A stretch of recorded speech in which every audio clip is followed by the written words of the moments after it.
Ravi de vous retrouver comme à l'accoutumée sur votre télévision régionale Prestige TV. Il est 20h et merci de nous suivre pour être au diapason de l'actualité d'ici et d'ailleurs. Et vous avez raison, la grande édition.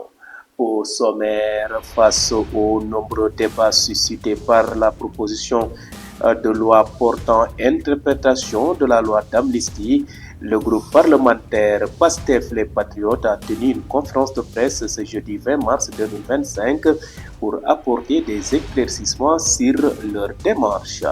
L'Institut supérieur d'enseignement professionnel de Thiès a abrité hier une conférence en leadership animée par le maire de la ville de Thiès, Dr Babacar Diop. Il a exhorté les jeunes à la persévérance. Plus de détails dans cette édition. Et puis, le commissaire de police Oumar Mbaye a été installé dans ses nouvelles fonctions de commissaire de Saly Portudal dans le département de Mbour. Il a été installé par le commissaire central de Mbour, Baragnan, en présence de plusieurs autorités administratives, religieuses et coutumières. Le suivi de l'actualité internationale et la page sportive mettront à terme à ce rendez-vous d'information. Merci de votre fidélité. Le développement, c'est dans une poignée de secondes.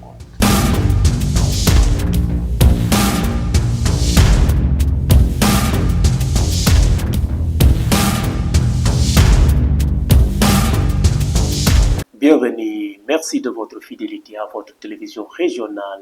Démarrons ce rendez-vous d'actualité par la politique. Je vous le disais en titre, face aux nombreux débats suscités par la proposition de loi portant interprétation de la loi d'amnistie par le groupe parlementaire PASTEF les Patriotes. Ce groupe a tenu une conférence de presse ce jeudi 20 mars 2025 pour apporter des éclaircissements sur leur démarche. Lors de cette rencontre avec la presse, Amadouba, député à l'Assemblée nationale, a tenu à clarifier les termes de la proposition de loi déposée sur la table du président du Parlement. Je vous propose de le suivre lors de sa déclaration. Toutes les manipulations autour de la loi d'interprétation sur le champ d'application de la loi d'amnistie seront définitivement rangés dans les tiroirs. De quoi s'agit-il? Lorsque la loi d'amnistie a été présentée en 2024, les députés de Yewwi Askan Wi et notamment ceux de PASTEF avaient posé à Madame la ministre Aïssata Tall Sall, garde des Sceaux, ministre de la Justice, qui présentait la loi au niveau de l'Assemblée nationale, qui défendait cette loi au niveau, le projet de loi d'amnistie au niveau de l'Assemblée. Est-ce que les crimes de sang, est-ce que les crimes de torture, les infractions de torture, de traitement inhumain et dégradant étaient couverts par l'amnistie? Elle a bien précisé en commission des lois, et le rapport de la dite commission est là pour le prouver, qu'aucun acte de torture ne pouvait être couvert par la loi d'amnistie. Politique n'est pas un permis de tuer. On peut contester politiquement, quelle que soit la violence de la contestation politique, l'État doit avoir la réserve nécessaire et les instruments nécessaires pour ne pas prendre la vie. La Constitution ne donne pas un droit de mort, un permis de tuer. Pour que ça ne se reproduise plus et pour que les victimes puissent avoir l'apaisement nécessaire à leur reconstruction et à leur deuil, il a paru nécessaire de rouvrir ces cas qui risquaient d'être emportés par le silence de l'amnistie. Tous les cas, tous les assassinats, tous les meurtres seront exhumés. On saura qui a tué qui a utilisé des forces irrégulières, qui les a armés, qui les a financés et dans quel but. C'est ce devoir de vérité que l'on doit non seulement aux victimes, mais aussi à la garantie de non-répétition de ces crimes que le groupe PASTEF a décidé de tout mettre sur la table. Le but de cette loi, encore une fois, c'est d'interpréter le champ d'application de l'amnistie pour y exclure les actes de barbarie, les meurtres, les assassinats, les disparitions forcées. Je pense que c'est suffisamment clair. Bien entendu, certains ont dit, pourquoi vous n'avez pas abrogé purement et simplement? Ils confondent les notions. L'abrogation n'a d'effet que pour l'avenir. Ceux qui en ont bénéficié conservent définitivement leurs droits acquis. Ce n'est pas le but. Si on voulait échapper, nous, vraiment à des poursuites, on allait faire de l'abrogation. Parce que quasiment tous les manifestants sont aujourd'hui dehors. Vous suivez le rendez-vous de l'actualité grâce à votre nouvelle chaîne de radio Prestige FM qui émet en modulation de fréquence sur les 95.5 FM ici à Thiès. Et à présent, parlons société dans cette édition. Le maire de la ville de Thiès, Dr Babacar Diop, a animé hier mercredi à l'ISEP de Thiès une conférence sur le thème « L'obstacle, un défi ». Il a profité de cette rencontre pour exhorter la jeunesse à la persévérance afin d'être des leaders dans l'avenir pour pouvoir construire le pays. Dr Babacar Diop est au micro de Birahim Diaw et Ousmane Diallo. J'ai eu l'honneur d'être invité ici à l'ISEP par mon ami Simon pour animer un séminaire dans le cadre de son cours sur le leadership et le management. Et ce matin, j'ai animé une communication dont le thème est l'obstacle est un défi. Et c'était juste partager avec ces jeunes des expériences de vie qui montrent que l'on arrive toujours au sommet après avoir gravi des échelons, après avoir franchi des obstacles. Et tout s'obtient dans la douleur, dans la difficulté. Il y a un philosophe même qui dit que c'est le difficile est le chemin. Et que vivre, c'est lutter. Ils doivent se battre, ils doivent lutter, ils doivent avoir des projets précis, ils ne doivent pas être dispersés, avoir un projet précis, se battre et se donner les moyens de la réalisation donc, de leur projet.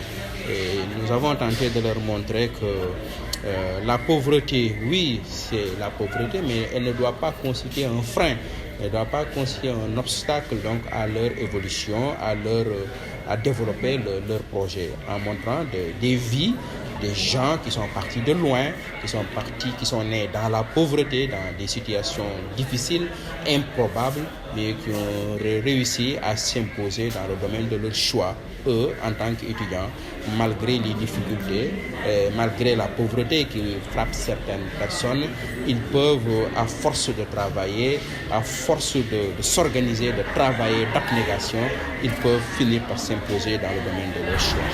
Restons à l'Institut supérieur d'enseignement professionnel de Thiès où le modérateur et professeur en leadership Simon Kouka qui a initié cette conférence compte par ailleurs pérenniser l'événement et projette à inviter des personnalités qui, à force de surmonter les obstacles de la vie, ont devenu des références dans ce pays. Simon Kouka est toujours au micro de nos reporters Birahim Diaw et Ousmane Diallo. En fait, dans le cadre de mon cours sur le développement du leadership que je donne ici à l'ISEP aux apprenants qui sont en management des activités de loisirs, on leur présente beaucoup de théories dans ces cours. On leur parle de textes, on leur donne des exemples de personnages. Mais notre idée aussi, c'était que des personnages qui ont marqué leur époque, qui ont marqué leur temps, puissent aussi venir et parler directement aux apprenants. Et il n'y avait pas meilleur profil que le maire de la ville de Thiès, le Dr Babacar Diop, que je connais, que j'ai eu à écouter plusieurs fois.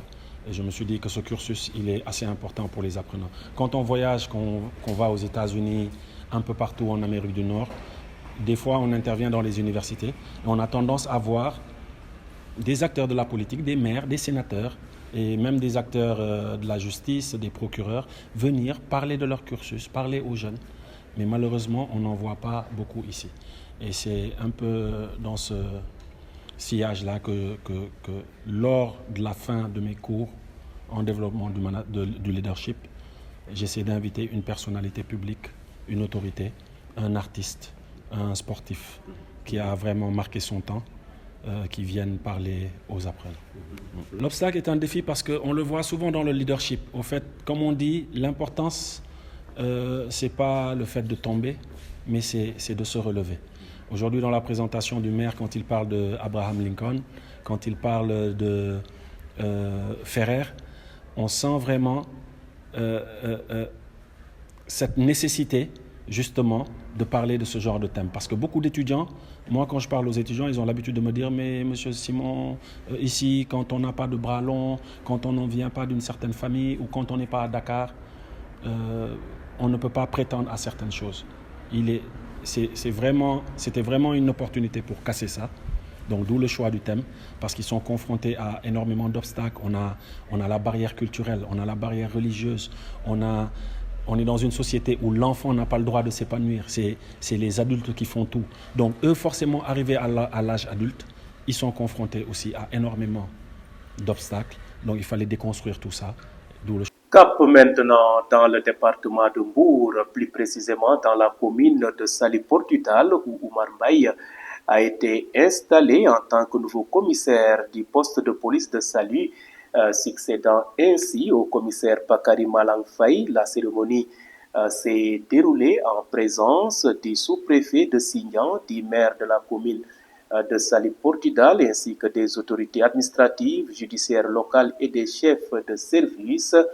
À l'issue de cette installation, le commissaire central de Mbour, commissaire Baragnan, a rappelé le rôle de la police au service des citoyens. Suivons ses propos.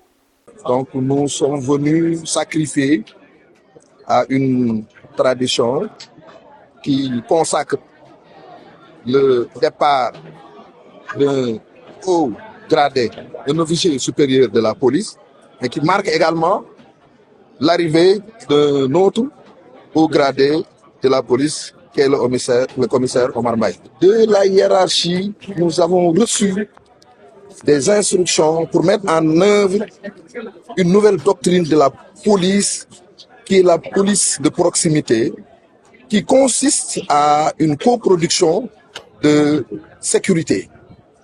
En quoi consiste la coproduction de sécurité? Les policiers doivent être en collaboration avec les populations pour que ces populations puissent participer à la prise en charge de leur propre sécurité. La préoccupation principale de l'autorité policière est de veiller à la sécurité des personnes et de leurs biens.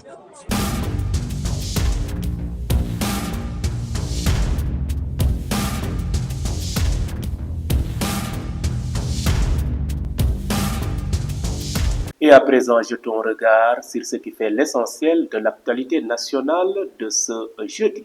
Après les déclarations du ministre de la formation professionnelle et porte-parole du gouvernement, Moustapha Ndiack Sarré, sur la mort de l'ancien ministre des Finances, Mamadou Moustapha Ba, hier mercredi, les avocats de la veuve de ce dernier, Maître El Hadj Diouf et Maître Amadou Kane, ont exigé son audition dans le cadre de l'enquête en cours.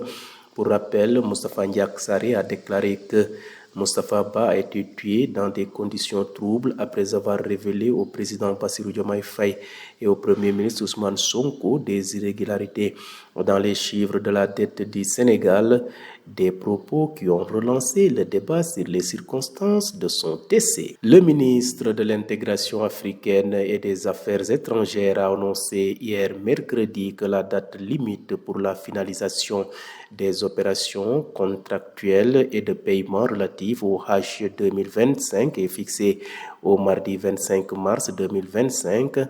Dans un communiqué, le ministère a invité les voyagistes à respecter ce délai pour éviter toute foreclosure. Bouclons cette page de l'actualité nationale par les cheminots du Sénégal qui se préparent à une étape clé avec la tenue imminente de leur conseil d'administration.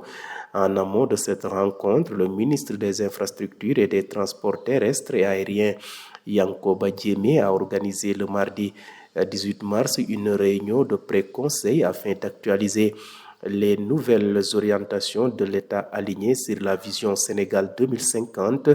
Le ministre Yankoba Diémé a tenu à rassurer tout le monde en soutenant que le gouvernement prendra toutes les mesures requises pour atteindre les objectifs fixés dans ce secteur vital pour l'économie nationale.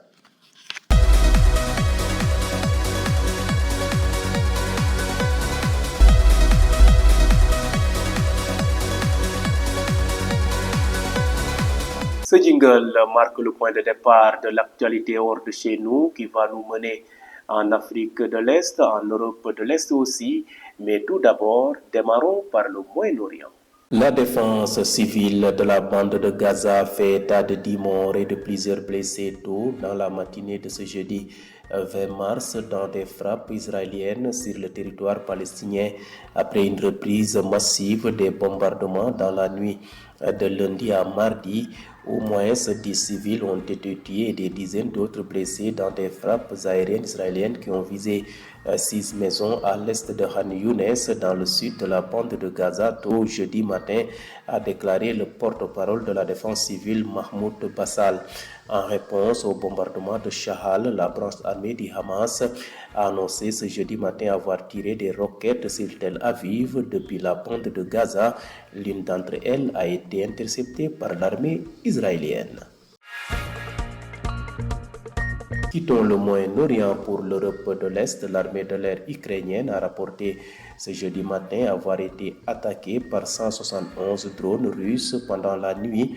De son côté, la Russie a annoncé avoir détruit 132 drones ukrainiens au-dessus de son territoire. Une attaque ayant fait 2 blessés et provoqué un incendie sur une base aérienne militaire. À Londres, les chefs d'état-major d'une trentaine de pays se réunissent pour discuter de garanties de sécurité pour l'Ukraine et d'un plan de maintien de la paix en cas de cessez-le-feu.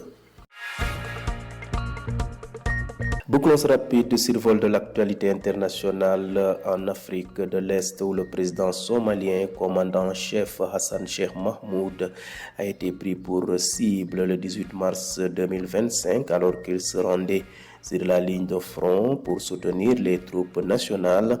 Une explosion a frappé son convoi dans un district de Mogadiscio, provoquant la mort et des blessures parmi les civils, mais le chef d'État est sorti indemne de cette attaque revendiquée par le groupe terroriste Al-Shabaab.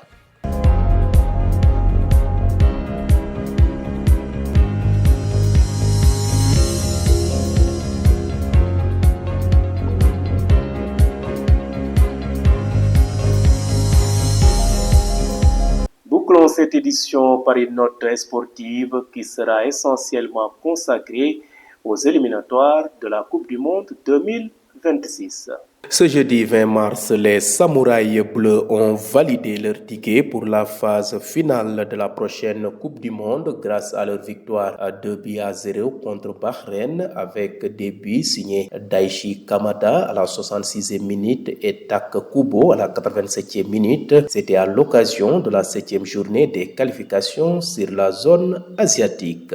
Sur fond d'une préparation tronquée avec un point d'orgue, une arrivée à Nelspruit en pleine nuit après 347 km de route par bus depuis Johannesburg, le Cameroun n'a pu faire mieux qu'un résultat nul et vierge 0 but partout sur la pelouse du stade Mbombela en Afrique du Sud hier mercredi face à l'Eswatini pour la 5e journée des qualifications à la Coupe du Monde 2026, un résultat qui ne sécurise pas la première place des Lions indomptables dans le groupe D. Et bouclons cette page sportive par l'équipe malgache. Dans une démonstration de force impressionnante, l'équipe nationale malgache a brillamment dominé la République centrafricaine 4-1 lors de la 5e journée des qualifications pour la Coupe du Monde 2026. Cette victoire historique propulse le Madagascar en tête du groupe L avec 10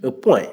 Cette note sportive met fin à ce rendez-vous d'actualité. C'était le journal de ce jeudi 20 mars 2025. Vous étiez trop nombreux à nous suivre à l'étranger grâce au réseau IPTV et d'autres optent pour nos différentes plateformes, à savoir le site d'information www.prestigetv.com, les pages YouTube et Facebook Live de Prestige. Des mentions spéciales à nos auditeurs qui nous ont suivis et grâce à cette nouvelle chaîne de radio Prestige FM qui émet en modulation de fréquence sur les 95.5 FM ici à Thiès. Et gardez la fréquence sur les 95.5 FM. D'un moment à l'autre, je vous retrouve pour la version Wolof de cette édition.